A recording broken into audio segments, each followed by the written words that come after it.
Hi everyone, कैसे हैं आप सब। होप सभी फिट फाइन और हेल्दी होंगे। अच्छा, अगर मैं आपसे पूछूं आप हेल्दी हो या नहीं, तो आप कैसे डिफाइन करोगे कि आप हेल्दी हो या नहीं। अगर आप में कोई डिजीज़ नहीं है तो आप बोल दोगे कि आप हेल्दी हो या फिर आप डिजीज़ फ्री हो। तो चलिए आज हम बात करेंगे हेल्थ से रिलेटेड कुछ। तो ये हम पढ़ने वाले हैं क्लास 9th के chapter why do we fall ill में। तो स्टार्ट करते हैं। सबसे पहले हम डिफाइन करेंगे हेल्थ को। हेल्थ है क्या? क्या सिर्फ फिजिकली फिट होना हेल्दी कहलाता है, या फिर मेंटली भी फिट होना चाहिए, सोशली भी फिट होना चाहिए? तो हेल्थ को हम डिफाइन करते हैं, health is a state of complete physical, mental and social wellbeing. मतलब हेल्थ हम उसे कहेंगे, एक हेल्दी पर्सन हम उसे कहेंगे जो फिज़िकली, मेंटली और सोशली फिट हो। कैसे हो? मेंटली, फिज़िकली और सोशली। फिज़िकल हेल्थ हम किसे कहते हैं? फिज़िकल हेल्थ मतलब बॉडी के सारे फंक्शन जो है, सारे ऑर्गन्स जो हैं, वो अपना फंक्शनिंग नॉर्मली कर रहे हैं, तो वो हेल्दी कहलाएगा, तो वो फिज़िकली फिट कहलाएगा। मेंटल हेल्थ मीन्स आपको स्ट्रेस है, या फिर आप नॉर्मल हो, आप टेंस नहीं हो, आप हैप्पी हो या सैड हो, तो ये आपका मेंटल हेल्थ कहलाएगा। सोशल हेल्थ हम किसे कहते हैं? सोशल मतलब आपके आसपास जो लोग हैं, आपका उनसे रिलेशन कैसा है, आप बात बात पे उनसे झगड़ा करते हो या फिर नॉर्मली उनसे मिलजुल कर रहते हो, ये आपका सोशल फिटनेस बताता है। तो हम हेल्थ किसे कहेंगे? हेल्थ 3 डायमेंशंस को लेकर बना है, फिजिकल, मेंटल और सोशल। अगर आप तीनों में फिट हो तभी आपको हम एक हेल्दी पर्सन कहेंगे। तो ये तीनों डायमेंशंस जो है वो एक अलग अलग नहीं है, बिल्कुल एक अलग छोर नहीं है एक दूसरे से, ये आपस में इंटरमिक्स्ड है। अगर आप फिजिकली फिट हो तो आप मेंटली भी शायद फिट ही हो, और सोशली भी आप, अगर आपका कोई बॉडी प्रॉब्लम नहीं है, जैसे कि फॉर एग्ज़ाम्पल कभी लोगों को वीकनेस होता है तो वो चिड़चिड़े बन जाते हैं, जिनसे वो मेंटली फिट तो नहीं होते हैं, साथ में आसपास के लोग से वो झगड़ा कर लेते हैं क्योंकि वो वीकनेस के शिकार हैं। तो इस तरह से हम देखेंगे कि ये तीनों एस्पेक्ट जो है वो इंटरमिक्स्ड है। तो एक हेल्दी पर्सन हम उसे बोलेंगे जो फिज़िकली, मेंटली और सोशली फिट हो। तो हमने समझ लिया हेल्थ हम किसे कहते हैं। अब हम आगे बढ़ते हैं डिजीज़ पे। अब ये डिजीज़ क्या है? तो डिजीज़ फ्री होना और हेल्दी होना दो डिफरेंट एस्पेक्ट है। डिजीज़ फ्री होना मतलब आप फिज़िकली फिट हो, हेल्दी होना मतलब आप फिज़िकली, मेंटली और सोशली फिट हो। लेकिन डिजीज़ हम उसे कहेंगे जो डिस्टर्बेंस करे आपके किसी बॉडी ऑर्गन को, आपके किसी बॉडी ऑर्गन के फंक्शन को, वो डिस्टर्बेंस एक क्रिएट करे। जो नॉर्मल फंक्शनिंग बॉडी की चल रही है उसमें कुछ भी डिस्टर्बेंस आ जाए जिससे आपको कोई भी प्रॉब्लम हो, तो हम इसे डिजीज़ कहते हैं। It may be cause due to attack of pathogen, कुछ पैथोजन के अटैक से हो सकता है, या फिर लैक ऑफ न्यूट्रिशन या बैलेंस डाइट आप नहीं ले रहे हो इसलिए हो सकता है। Lack of public health services, आपके आसपास बहुत सारा कचरा है उससे भी आप बीमार पड़ सकते हो। तो इसके काउज बहुत सारे हो सकते हैं, कोई वायरस है, कोई बैक्टीरिया है, कोई भी आ रहा है, तो ये क्या है? पैथोजन है जो आपको इन्फेक्ट करेगा। कोई वायरल डिजीज़ करेगा, कोई बैक्टीरियल डिजीज़ करेगा, कोई फंगल डिजीज़ करेगा। आप न्यूट्रिशन में सिर्फ प्रोटीन ले रहे हो, बाकी न्यूट्रिशन को छोड़ दिए, तो ये भी अफेक्ट करेगा आपके हेल्थ को। और साथ में आपकी हेल्थ सर्विसेज कैसे ही है, पब्लिक हेल्थ सर्विसेज, आप जहाँ पे रहते हो वहाँ पे आपका माहौल कैसा है, ग्रीनरी है या नहीं है, आसपास कचरा है, वहाँ का इन्वायरमेंट कैसा है, ये सारे फैक्टर्स आपके हेल्थ के लिए, आपको डिजीज़ फ्री बनाने के लिए बहुत मायने रखते हैं। तो हम इसके बारे में वन बाय वन देखते हैं कि डिजीज़ जो होते हैं वो कितने टाइप्स के होते हैं। मतलब डिजीज़ दो टाइप के हो सकते हैं। एक तो एक्यूट। एक्यूट का मतलब होता है शॉर्ट टर्म, मतलब कुछ टाइम के लिए, एक शॉर्ट पीरियड के लिए, 2 दिन के लिए, 3 दिन के लिए, 4 दिन के लिए, या फिर 1 वीक के लिए। ऐसा हो सकता है कि आपको सर्दी हुई, खांसी हुई, तो ये सब क्या होगा, आज सर्दी हुआ, कल वो ख़त्म हो गया, तो हम इसे क्या बोलेंगे, एक्यूट डिजीज़। आपको फीवर आया, 2-3 दिन में ठीक हो गया, तो इसे हम क्या बोलेंगे, एक्यूट डिजीज़। इसके एग्जांपल्स क्या हो जाएंगे, कॉमन कोल्ड और इन्फ्लुएंजा। अगर हम क्रोनिक डिजीज़ की बात करें तो क्रोनिक का मतलब ही होता है लॉन्ग टर्म। ऐसे डिजीज़ जो कि लॉन्ग टर्म के लिए होते हैं, जो कि धीरे धीरे धीरे धीरे आप ये कुछ ईयर से लेके लाइफ लॉन्ग हो सकते हैं। इसका जो पीरियड होता है, स्पैन होता है, ये लंबा होता है, इसीलिए इसे हम क्रोनिक डिजीज़ कहते हैं। जैसे कि ट्यूबरक्लोसिस, जिसे हम टीबी कहते हैं, कैंसर, ये सब क्या है, क्रोनिक डिजीज़ है। इनका जो पीरियड होता है, डिजीज़ का जो पीरियड है वो लॉन्ग होता है। हो सकता है वो चाइल्डहुड में ही बिगिन हुआ हो और आपके डेथ तक भी हो सकता है। एक्यूट डिजीज़ लेकिन क्या होता है, आज वो हुआ, 2-3 दिन में ठीक हो गया या फिर हफ्ते भर में ठीक हो गया, जिसका स्पैन कम है, जिसका टाइम पीरियड कम है, वो एक्यूट कहलाते हैं। और जिनका टाइम स्पैन ज़्यादा है वो क्रोनिक कहलाते हैं। तो हम इसके एग्जाम्पल्स को, इसके डिफरेंस को देखेंगे पहले। तो एक्यूट डिजीज़ हम शॉर्ट टर्म वाले को बोलते हैं और क्रोनिक हम लॉन्ग पीरियड वाले को बोलते हैं।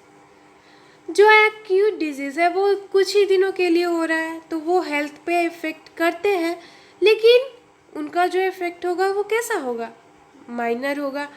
दे can cause major effect on general health for short time.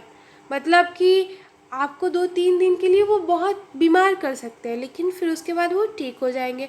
लेकिन ये जो क्रोनिक डिजीज़ है, it takes very long time to major effect on general health. For example, अगर वो आज बिगिन हो रहा है फॉर एग्ज़ाम्पल, तो वो अपना इफ़ेक्ट दिखाने में, जैसे कि कैंसर है, तो वो आज के आज आपको नहीं पता चल के वो धीरे धीरे धीरे धीरे एक स्टेज आएगा बहुत दिनों के बाद। डिजीज़ स्टार्ट आज हो रहा है, लेकिन हो सकता है 1 साल के बाद या 2 साल के बाद एक स्पैन आएगा, उसके बाद आपको एक मेजर हेल्थ प्रॉब्लम देखने को मिलेगा। वो सडनली जब स्टार्ट होता है तब हो सकते हैं कुछ सिम्टम्स होंगे, लेकिन वो बिल्कुल नेग्लिजेबल हो गए। ये after a long time span, थोड़े टाइम के बाद ये इफेक्ट, मेजर इफेक्ट दिखाता है। लेकिन जो एक्यूट डिजीज़ है वो शॉर्ट स्पैन में 2-3 दिन के लिए तो वो होते ही हैं, उसी पीरियड में वो अपना मेजर इफेक्ट दिखा देंगे। एक्यूट डिजीज़ में क्या होता है, आप 2-3 दिन के लिए बीमार हो, तब तक आपको मेजर इफेक्ट वो उसने शो किया, तो आप उस टाइम में बहुत टायर्ड फील करोगे कि बिल्कुल आप एनर्जी लेस हो।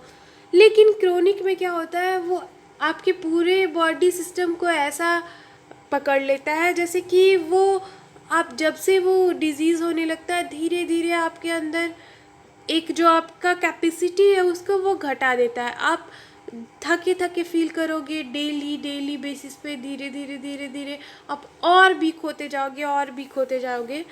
और एक्यूट डिजीज़ में हम देखेंगे कि वेट लॉस नहीं होता है, लेकिन क्रोनिक डिजीज़ में हमें ये देखने को मिलेगा कि वेट लॉस होता है। एग्जाम्पल्स हमने देखा एक्यूट डिजीज़ का, common cold, flu, asthma. Chronic का हमने क्या देखा था, ट्यूबरक्लोसिस, कैंसर, डायबिटीज़, अर्थराइटिस। तो ये हमने देखा एक्यूट और क्रोनिक में डिफरेंस। अब हम आते हैं काउजेज ऑफ डिजीज़। डिजीज़ होता क्यों है, तो इसके 2 रीज़न्स हो सकते हैं। एक तो इमीडिएट काउज हो सकता है, एक कंट्रीब्यूटरी। तो ये इमीडिएट काउज क्या है, फॉर एग्ज़ाम्पल कोई वायरस है या फिर कोई बैक्टीरिया है, वो आपके बॉडी में इंटर कर गया, तो वो क्या करता है, वो इमीडिएट आपको रिस्पॉन्स शो करेगा। बॉडी हमारा पैथोजन से लड़ते हैं, तो अगर कोई पैथोजन हमारे बॉडी में आ जाता है तो उससे हमारा बॉडी फाइट करता है, तो हमें उससे हमें क्या होगा, तुरंत में इफेक्ट देखने को मिलेगा। तो ये इमीडिएट काउज होगा, जो कि वायरस, बैक्टीरिया, प्रोटोजोआ, फंगस, ये सारे फैक्टर से होंगे, तो उसे हम इमीडिएट काउज कहेंगे। कंट्रीब्यूटरी काउज वो धीरे धीरे एक्युमुलेट होते होते अभी कोई इफेक्ट नहीं दिखा रहे थे, फिर लेकिन एक टाइम आएगा कि वो ऐसा होगा कि वो इफेक्ट दिखाने लगेंगे। द सेकेंडरी फैक्टर, इसे हम कंट्रीब्यूटरी काउज को क्या कहते हैं, सेकेंडरी फैक्टर, जो कि enter our body are termed contributory causes. For example dirty water, हमने डर्टी वाटर लिया, कंटामिनेटेड फूड लिया, इम्प्रॉपर नरिशमेंट, हमारा बैलेंस डाइट नहीं है, पुअर स्टैंडर्ड ऑफ लिविंग है, तो ये धीरे धीरे इफेक्ट करते हैं। आप आज सिर्फ खाना नहीं खाओगे तो ऐसा नहीं है कि एक दिन में बीमार हो जाओगे, हो सकता है आप आज फेंट हो जाओ, लेकिन आप डेली वैसा ही करोगे, आप प्रॉपर डाइट नहीं लोगे, डेली आप फास्ट फूड खाओगे, तो इसका कंट्रीब्यूटरी काउज होकर क्या होगा, ये कंट्रीब्यूटरी काउज है। धीरे धीरे धीरे आपको कुछ मंथ्स में ऐसा फील होगा कि आप कुछ डिजीज़ आपको हो गया है due to lack of nutrition, आपके अंदर कैल्शियम की कमी हो गई है, फास्फोरस की कमी हो गई है, या फिर इसी तरह के कुछ और डिजीज़ आ गए हैं, तो ये क्या कहलाता है, कंट्रीब्यूटरी काउज। अब हम देखेंगे जो डिजीज़ होते हैं वो 2 टाइप्स के होते हैं, एक होता है इन्फेक्शियस और दूसरा नॉन इन्फेक्शियस। इन्फेक्शियस कहने का मतलब है कि जो एक पर्सन से दूसरे पर्सन को इन्फेक्ट कर सकता है, और नॉन इन्फेक्शियस कहने का मतलब है कि किसी एक पर्सन को हुआ है तो वो डायरेक्टली दूसरे पर्सन को ट्रांसफ़र नहीं हो सकता है, तो ऐसे डिजीज़ को हम नॉन इन्फेक्शियस कहते हैं। तो हम डिटेल में देखते हैं इन्फेक्शियस डिजीज़ क्या है। The disease which spread due to infection by micro organism, ये जो डिजीज़ है वो नॉर्मली माइक्रो ऑर्गेनिज्म के कारण होते हैं, इन्फेक्शियस डिजीज़। और when a disease enter ours body it cause infection, कोई भी डिजीज़, कोई भी एजेंट है जो हमारे बॉडी में इंटर कर रहा है तो वो क्या कर रहा है, डिजीज़ इन्फेक्शन काउज कर रहा है। तो ये माइक्रोब्स हमारे बॉडी में गए, वो मल्टीप्लाई किए, वो ग्रो किए इन होस्ट सेल, और ये क्या करवाएंगे, फिर इन्फेक्शियस होंगे। फॉर एग्ज़ाम्पल कि हम कहते हुए सुनते हैं किसी को जुकाम हो गई, खांसी हो गई, तो आप थोड़ा डिस्टेंस बना के रहो, किसी को स्नीजिंग आ रही है तो आप डिस्टेंस बना के रहो। क्यों, क्योंकि हो सकता है उसके स्नीजिंग में जो ड्रॉप पार्टिकल्स हैं वो एयर में स्प्रेड हो रहे हो, उसमें कुछ माइक्रो ऑर्गेनिज्म होंगे जो कि एयर के थ्रू आपके अंदर भी जा सकते हैं, तो ये इन्फेक्शियस डिजीज़ में आते हैं। इसका एग्जाम्पल क्या है, tuberculosis, tetanus, common cold, AIDS, ये सब हमारे इन्फेक्शियस डिजीज़ हैं। फिर हम आते हैं नॉन इन्फेक्शियस डिजीज़ में, तो ये जो डिजीज़ है वो स्प्रेड नहीं होते हैं बिटवीन कॉन्टैक्ट बिटवीन वन और अनदर पर्सन। मतलब जैसे कि फॉर एग्ज़ाम्पल कैंसर, एक कैंसर का पर्सन आपके बगल में बैठा है और आप उसके बगल में बैठे हो, तो ये डिजीज़ ऐसा नहीं है कि उससे आप में स्प्रेड हो जाएगा ड्यू टू एयर या फिर वाटर से कंटामिनेशन होके, ऐसा नहीं है। कैंसर होता है उसके लिए एक स्पेशल फैक्टर होता है जिसमें सेल ग्रोथ ज़्यादा हो जाते हैं, तो ये अलग रीज़न है डिजीज़ काज करने का, और ये डायरेक्टली ट्रांसफ़र नहीं हो सकता है एक पर्सन से दूसरे पर्सन को, तो ऐसे डिजीज़ को हम नॉन इन्फेक्शियस कहते हैं। और इसका एग्जांपल हो सकता है कैंसर, हाई ब्लड प्रेशर, और ये जेनेटिक एबनॉर्मलिटीज़ के कारण हो सकते हैं। अब हम देखेंगे जो इन्फेक्शियस डिजीज़ थे वो स्प्रेड हो रहे थे, तो उनके लिए कुछ एजेंट्स होंगे, तो वो क्या है, हम देखेंगे मीन्स ऑफ स्प्रेड उनका क्या है, वो कैसे फैल रहे हैं। तो वो या तो वाटर के थ्रू फैल सकते हैं, एयर के थ्रू फैल सकते हैं, कुछ उनके लिए वेक्टर्स होंगे, जैसे कि मॉस्कीटोज़, हमने सुना है मॉस्कीटोज़ से मलेरिया, डेंगू होते हैं, तो कुछ फ्लाइज भी होते हैं। तो ये सब क्या होते हैं, वेक्टर्स होते हैं जो डिजीज़ काउजिंग एजेंट को एक बॉडी से दूसरे बॉडी में ट्रांसफ़र करने में हेल्प हो करते हैं, तो इसे हम वेक्टर्स कहते हैं। और चौथा रीज़न ये हो सकता है, सेक्सुअल कांटेक्ट के कारण भी कुछ डिजीज़ स्प्रेड होते हैं। तो हमारे पास कितने फैक्टर्स मिले हमें, एक तो हुआ through air, through water, through vector, through sexual contact. 4 reasons हमें पता चले जिससे स्प्रेड होते हैं डिजीज़। एयर से कौन कौन डिजीज़ स्प्रेड हो सकते हैं, common cold, tuberculosis, pneumonia. Water से कॉलेरा, अमेबिक डिसेंट्री। वेक्टर्स में हमारा एक मॉस्किटो भी है जो क्या स्प्रेड करेगा, malaria, dengue, yellow fever. Flies जो हैं वो क्या करते हैं, टाइफाइड, ट्यूबरक्लोसिस, डायरिया, डिसेंट्री, ये सब को स्प्रेड करते हैं। सेक्सुअल कांटेक्ट से कौन से डिजीज स्प्रेड होंगे, सिफिलीज, एड्स। तो ये एसटीडीज जो होते हैं वो सेक्सुअल कांटेक्ट से होते हैं। और ड्यूरिंग प्रेगनेंसी भी ये होता है कि मदर से चाइल्ड में कुछ डिजीज चले जाते हैं, जैसे कि HIV, एड्स जो हमारा है वो एक मदर से एक चाइल्ड में भी चला जाता है, तो ये भी रीजन हो सकता है। अब हम देखेंगे, हमने जो वेक्टर्स देखे उसमें हम अब देखेंगे एजेंट्स को, कि ये कौन कौन से माइक्रोब्स हैं जो डिजीज़ काउज कर रहे हैं। या तो वो वायरस होंगे, या तो वो बैक्टीरिया होंगे, या फंजाई होंगे, या प्रोटोजोआ होंगे, या कुछ वर्म्स होंगे।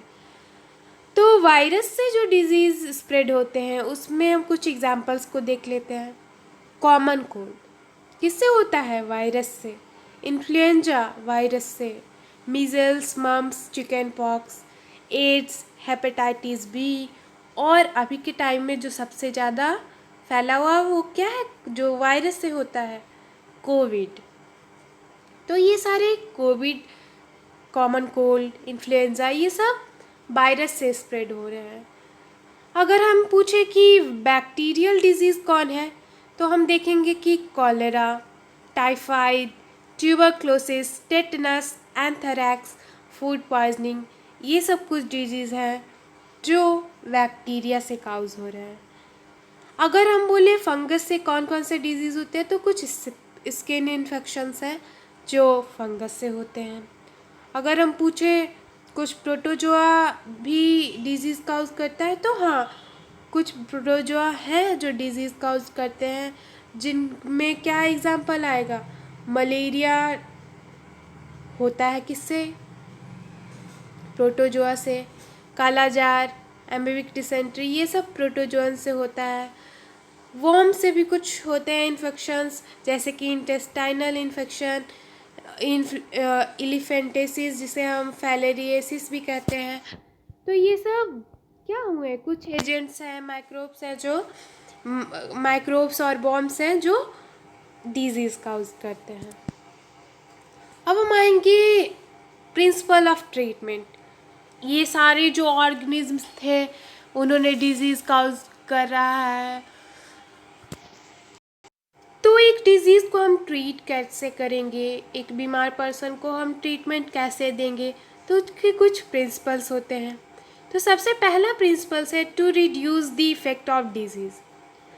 जो डिजीज़ हुआ है उसके इफ़ेक्ट को पहले हम कम करें। ये कैसे हम कर सकते हैं, बाय टेकिंग मेडिसिन्स। जैसे कि हम फीवर पेन्स में हम क्या करते हैं, पैरासीटामोल लेते हैं, तो इससे क्या होता है, उसके इफ़ेक्ट को हम रिड्यूस करते हैं। फिर वो धीरे धीरे क्या होता है, अपने बॉडी एनर्जी को कंजर्व करता है। फिर दूसरा प्रिंसिपल क्या है, to kill the cause of disease. For example कोई बैक्टीरियल डिजीज़ हमें हो गया है, तो पहले तो हम उसके इफ़ेक्ट को थोड़ा कम करेंगे, लेकिन अगर वो हमारे बॉडी में बैक्टीरिया रह गया है तो वो क्या करेगा, वो थ्रू आउट लाइफ वो तो डिज़ीज़ को बढ़ाता रहेगा। तो हमें ये ज़रूरी हो जाता है, हमारा काम ये बनता है कि हम किल करें, डिज़ीज़ को हम किल करें। तो वो बैक्टीरिया को हमें किल करना होगा उस डिज़ीज़ को ख़त्म करने के लिए।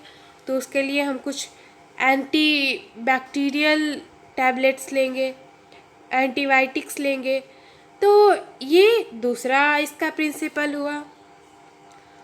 और प्रिंसिपल ऑफ प्रिवेंशन हम जब देखते हैं तो हम प्रिवेंट कैसे करेंगे। जब हमें डिजीज़ हो गया तब तो हमने उसे ट्रीट कर लिया, लेकिन उससे पहले ही हम प्रिवेंट कर लें, क्यों ना हम डिजीज़ होने से पहले ही उससे बचें। तो इसे हम क्या कहते हैं, प्रिंसिपल ऑफ प्रिवेंशन। तो उसमें एक जनरल मेथड होता है, एक स्पेसिफिक मेथड होता है। तो जनरल मेथड में हम देखेंगे सबसे पहले तो हमें प्रिवेंट करना है। प्रिवेंशन हमें चाहिए एक्सपोज होने से, जो डिजीज़ कॉजिंग एजेंट है हम उनसे बचे रहें। दूसरा, हम बूस्ट करें अपने इम्यून सिस्टम को, ताकि अगर डिजीज़ हो तो वो हमारा इम्यून सिस्टम उसे तुरंत ख़त्म कर दे। तो preventing exposure against microbe can be done in following veg. मतलब माइक्रोब से हम एक्सपोजर होने ही ना दे, तो उसको हम ऐसा कैसे होने देंगे। तो कोई एयरबॉर्न माइक्रोब्स है तो उससे हम अवॉइड करेंगे कैसे। हम कहीं पे अगर हमें ऐसा पता चल रहा है, फॉर एग्ज़ाम्पल जैसे कि कोविड में हो रहा है, हमने क्या देखा, लॉकडाउन हो गया। क्यों हुआ, क्योंकि ये एयर से स्प्रेड हो रहे हैं। तो एयर से स्प्रेड हो रहे हैं तो अगर हम बहुत सारे लोग ओवर क्राउडेड किसी रीजन में होंगे तो वो एयर तो सारी जगह फैलेगा, और जो भी लोग उस एयर को ब्रीथ करेंगे उन्हें वो डिजीज़ हो जाएगा। तो इस तरह से हम उसे प्रिवेंट कर सकते हैं। अगर वो डिजीज़ वाटर बॉर्न है तो हम वाटर को क्या करें, फिल्टर करें, उसे हम बॉयल करें। तो ये एक मेथड हो सकता है बचने का। For vector borne disease, for example कि मॉस्किटो हमें मलेरिया दे रहा है, डेंगू दे रहा है, इसके लिए हम मॉस्किटो को ही ख़त्म करें, मॉस्किटो को हमारे घर से में आने से रोके। तो इस तरह से हम उसके एक्सपोजर को रोक सकते हैं।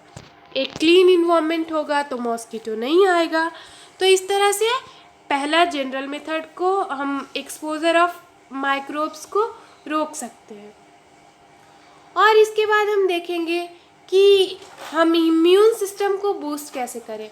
हम हेल्दी डाइट लें, जो हमारा बैलेंस डाइट कहलाता है उसे हम लें, और हमारे डाइट में इम्यून को बढ़ाने वाले जो भी सब्सटेंस हो, नेसेसरी हो, उन्हें हम अपने डाइट में रखें, जिससे हमारा इम्यून सिस्टम मजबूत रहे, स्ट्रेंथन रहे। हमने सुना था ना कि कोविड के टाइम पे हम सबसे पहले हमें क्या करना ज़रूरी है, हमारे इम्यून सिस्टम को बूस्ट करना ज़रूरी है, ताकि अगर किसी कारण बस एक्सपोजर हो भी जाए कोरोना वायरस से तो हम उससे लड़ सकें। तो हमने ये देखा किस में, जनरल मेथड में। अब हम आते हैं, इसमें एक एंटीबायोटिक्स है जो कि हमारा ट्रीटमेंट में आ जाएगा। ये एंटीबायोटिक्स क्या होते हैं, एंटी माइक्रोबियल ड्रग्स होते हैं जो कि प्रोड्यूस्ड होते हैं अदर ऑर्गेनिज्म से। फॉर एग्जांपल कि अगर वो बैक्टीरियल डिजीज़ है तो हम उसे बैक्टीरिया से एक्सट्रैक्ट करके एंटीबायोटिक्स बनाते हैं। फंगल डिजीज़ है तो एंटी फंगल बनाते हैं, एंटी बैक्टीरियल।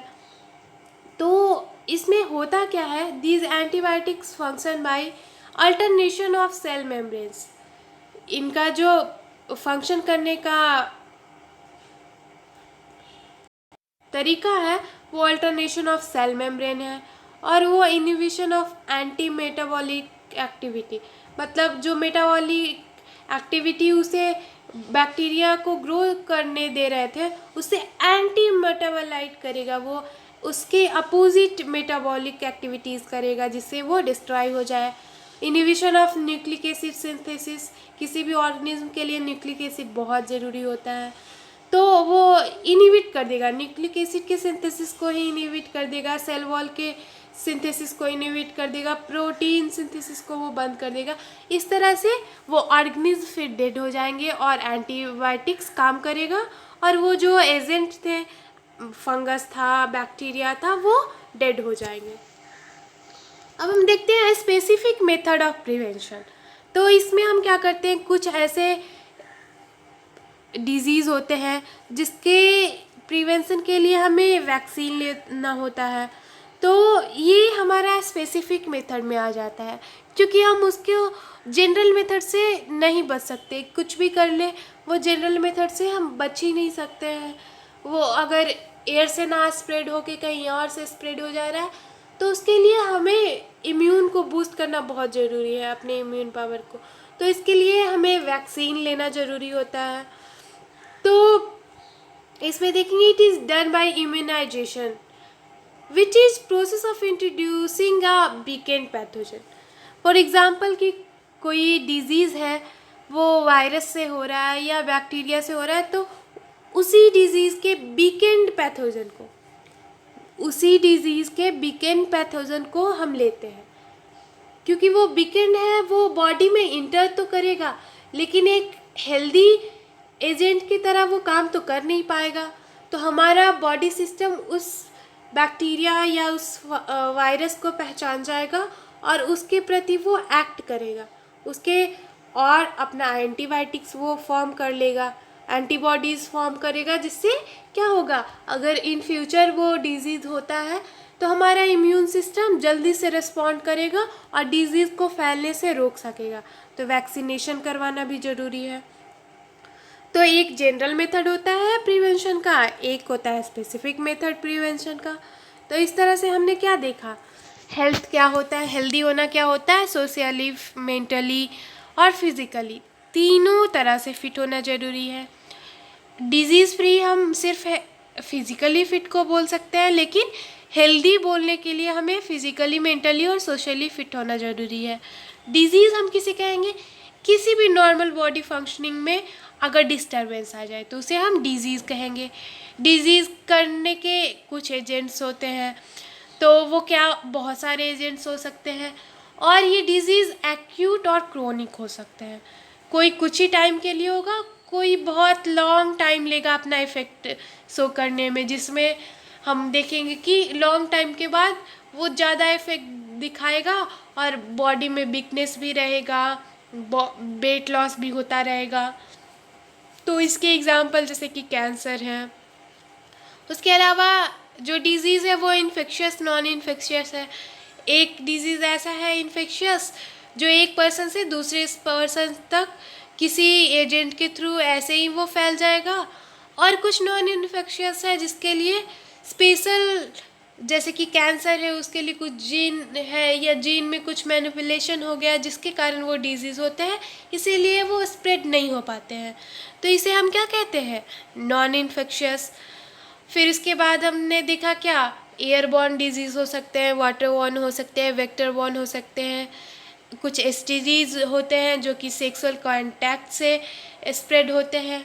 उसके अलावा हमने देखा virus, bacteria, fungus, protozoa, worms, ये सब डिजीज़ काउज करते हैं, उसके एग्जांपल्स को हमने देखा। फिर हम ट्रीटमेंट कैसे करते हैं, एक तो हम क्या करते हैं, उसके काउज को, उसके इफ़ेक्ट को पहले लो करते हैं, और फिर जो डिजीज़ काउजिंग एजेंट है अगर, तो उसे हम किल कर देते हैं। फिर प्रिवेंशन करते हैं हम जनरल मेथड से और स्पेसिफिक मेथड से। तो हमने क्या देखा आज के चैप्टर में, सारे हेल्थ से रिलेटेड एस्पेक्ट्स। तो इस तरह से हमारा ये chapter why do we fall ill ख़त्म होता है।